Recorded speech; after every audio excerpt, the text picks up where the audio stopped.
All right, guys. As I talked about in the ending of the skinning video, here comes a how-to video on how to scrape a mink. Fleshing a mink, they're really simple and easy to do. I'm going to be using my caribou fleshing knife. Really like this knife. Used the Necker for years. Loved it, but it doesn't flex like this caribou does, and I really like that flex personally. Either a caribou or a good Necker knife will work just fine. We got our beam here. You can see I don't run mine at a steep angle. It's probably 10 to 15 degree angle, maybe 20 degrees. I like to run it rather flat, that way I'm not bending over to scrape down. It kind of puts all the weight on my shoulders as far as pushing goes. So we got our mink here. Here he is right here. We're going to do to start the fleshing process, we're going to turn him flesh side out. Get him turned here quick. My hands are too fat to get all the way up in there, so sometimes it's kind of a struggle. There we go. We got him turned flesh side out. So now what we're going to do, and I only have the one beam. I only have this wide beam. It's great for coon and beaver, but for making muskrats, it's not a struggle, but you do have to lay them on top. You can't put them around there. It still works just fine. Basically what we're going to be doing here, guys, is we're going to try and remove all the excess meat and fat while leaving this red membrane. It's called the saddle. We're going to be leaving this on here. Most fur buyers in the fur market are going to want you to leave that saddle on. That being said, if you are getting it tanned, it's okay, you can remove that saddle. It's not necessarily required for the tanning process. So what we're going to do, I have it to where his back is up right now. I like to start on the back of my animals. And we're just going to start scraping down.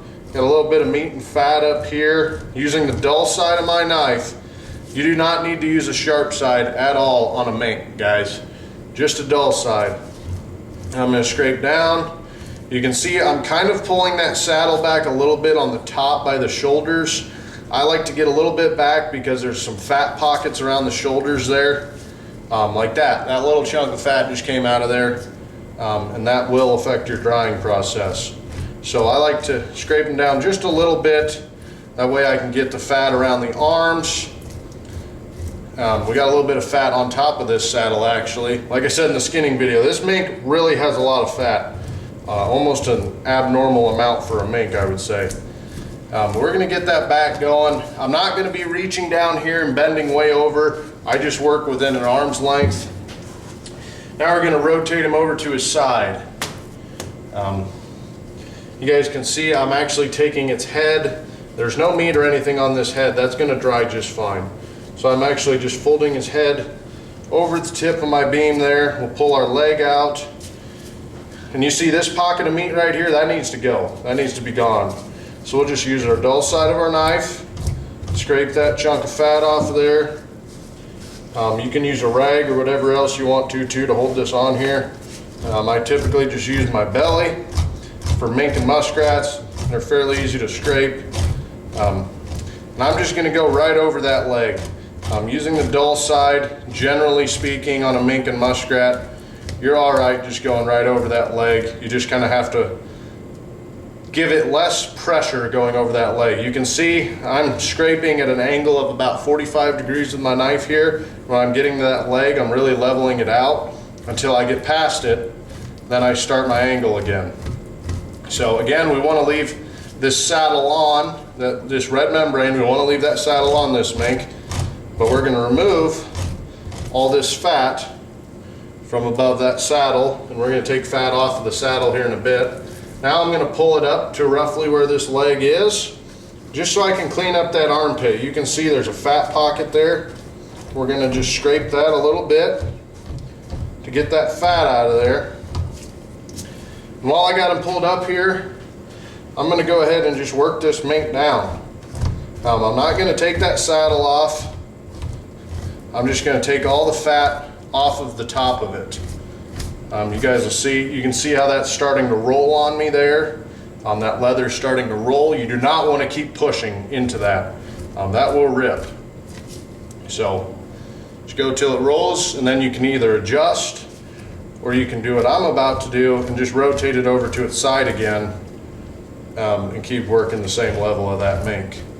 So I'm going to scrape just a little bit more down there. A lot of times they'll have a little bit of fat on the belly there. I'm going to flip him over to his other side now. We're going to start the same process as we did the other side. I'm going to get that leg pulled out. You can see this one also has a pocket of fat and meat up there. I'm just going to, if I can get it to hold up here, I'm just going to scrape that little pocket off there with the dull side, going over that leg, starting to roll on me a little bit here. I'll actually pull this out and flatten this back out a little bit, like so. The key is just keeping this as flat as you can. If you're leaning it on your beam, like I am, just laying it over the top. They make smaller beams you can use that you can actually fit this mink over. I just don't do enough to justify really having a separate beam and set up for that. So I just do them laying on my coon beam. Okay, so we got above that leg pretty good there. Maybe remove a little bit more. We're going to pull it up towards that leg there and get that little bit that's underneath that leg right there. There we go. And you can see this is starting to ball up. You don't want to push any further than that. You want to flatten that back out again. Get your belly good and pressed on there. And scrape that down. You want to leave that saddle on. I've started to peel it off there a little bit, so I'll just stop there and start working back down this mink again. There's a little bit of fat on top of the saddle on the belly side there that I'm taking off. And I'm just going to keep scraping down. It's not rolling on me or anything here, so we'll actually just keep scraping along. Now, I'm just going to finish off the side that we're on since I have it all below that level now. I'll just get it up here and start finishing out the bottom part of this mink with the dull side.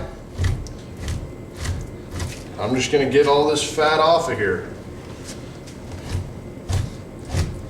It's pretty hot in here, you know, late September, and it's 87 degrees outside, so this fat isn't the ideal temperature I'd like to be doing this. It's a little more runny.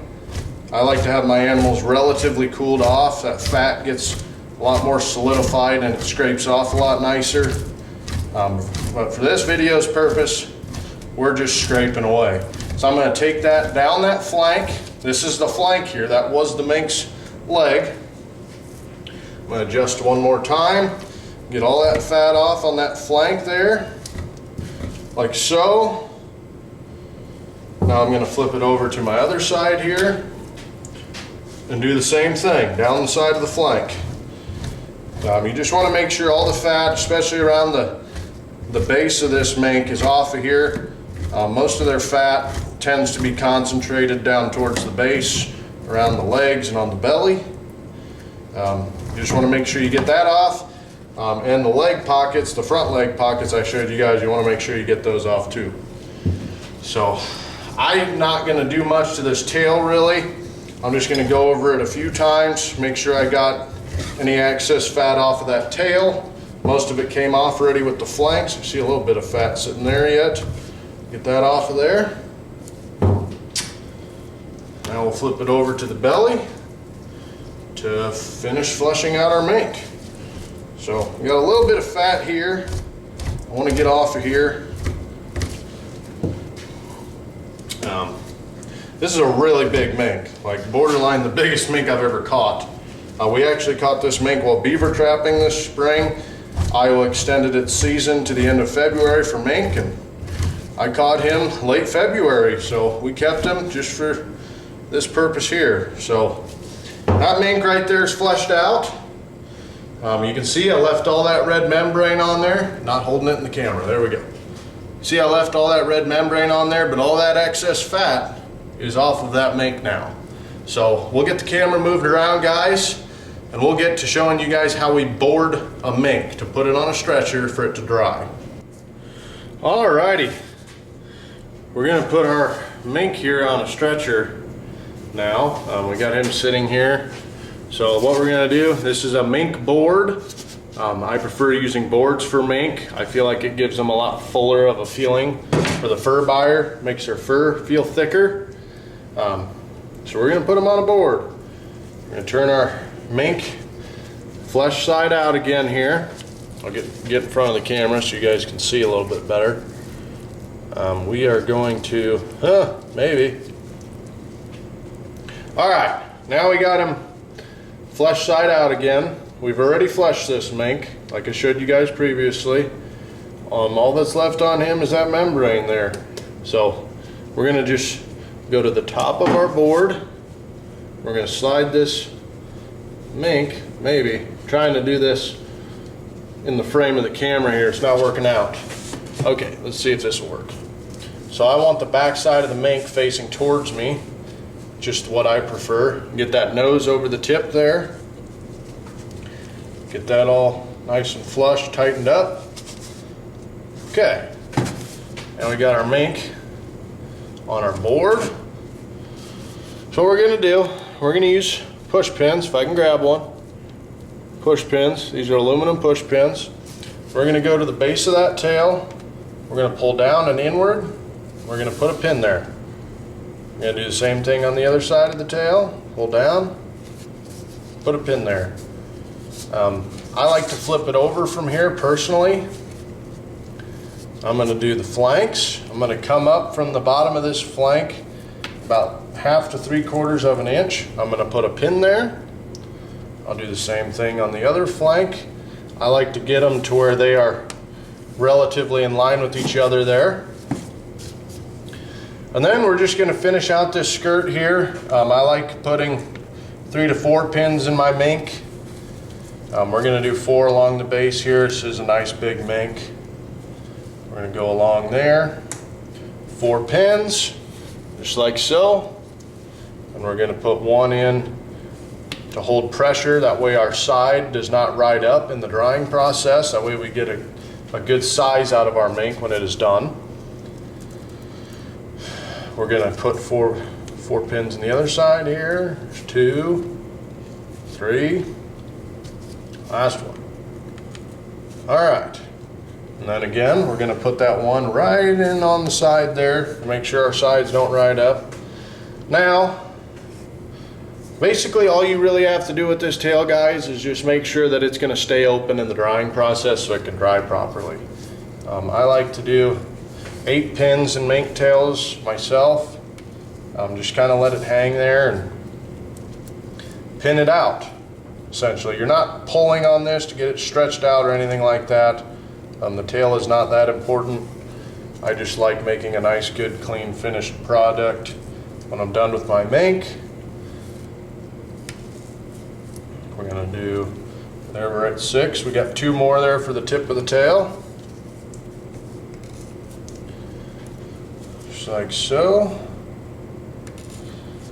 All right, so we have our pins in there right along the base. Now we're gonna not necessarily cut an inspection window. We're just gonna clean up this edge here. We're gonna use our knife and just trim a little bit of fur around this edge. You guys can see kind of how sloppy and terrible that looks right now. I'm gonna grab my knife and we're just gonna make a small cut to clean up that edge. That way our pelt looks a lot nicer and neater. So I'm gonna pull this out to where you can kind of see there's a bubble. Make a small cut, and I'm gonna just cut down, not taking off much here, but I'm just gonna cut down to where that flank is close to that pin. Knife needs sharpened. And then I'm gonna do the same thing on the other side, just cutting down, like so. There we go. That looks a lot nicer than that sloppy one that we did have. Then you have the option of trimming the legs. On this mink, I'm definitely gonna do so. Let me get her propped up here. Adjust the camera for you guys up to the legs. So this to me is too long. These legs are gonna hang down, and if they are overlapping on leather side, you got some potential for some slippage and rot issues. So what I'm gonna do, I'm just gonna make a cut. Again, knife is insanely dull. I'm gonna cut straight down taking off a good amount of that leg, but not too much. Now you can see with that cut off like that, there's not going to be any skin touching skin. That's all I removed off of that, was that little bit. But buyers will look for that. So you want to, again, pull that out, stretch it out, right about where you see it starts really bowing in. That's kind of your excess leg fur. Just cut that off like so. There we go. I'm also going to remove the bottom lip off of this mink. There's no value in that. You can cut it off. It'll actually give you a lot nicer finished product. You guys probably can't see because I'm in the way. Knife is so dull. You can see I'm pulling that out, and where that lip starts to go and meet the pelt, that's where I'm starting my cut. So I'm going to try and get her to cut. We might have to sharpen our knife here. Oh, nope, we got her. So now I'm just going to ride up the sides of those lips, take the lips off, just like that. Just like that. So now our mink is done, but we need one more thing. We need a belly wedge. If you do not include a belly wedge when putting this mink on this board, in the drying process it's going to shrink down and it will get stuck to that board. What this belly wedge does, you put it up in the belly side, hence the name belly wedge. You want to run that all the way up to the lip, just like that. So what that does is when this dries, it's going to suck to this belly board, and we're going to pull this out when it's done to take it off the board. And that will give us enough room to where once we pull that out, remove our pins, and it's dry, we can just slide this mink right off of this board. So anyways, guys, hopefully you enjoyed that video there. That's how I put up my mink. Any questions, feel free to leave them in the comment section. Hopefully I did a pretty good job there. Again, everything that I show on here is not necessarily the best way or the right way. It's just kind of the way that I do things. So anyways, guys, thanks for watching, and until next time.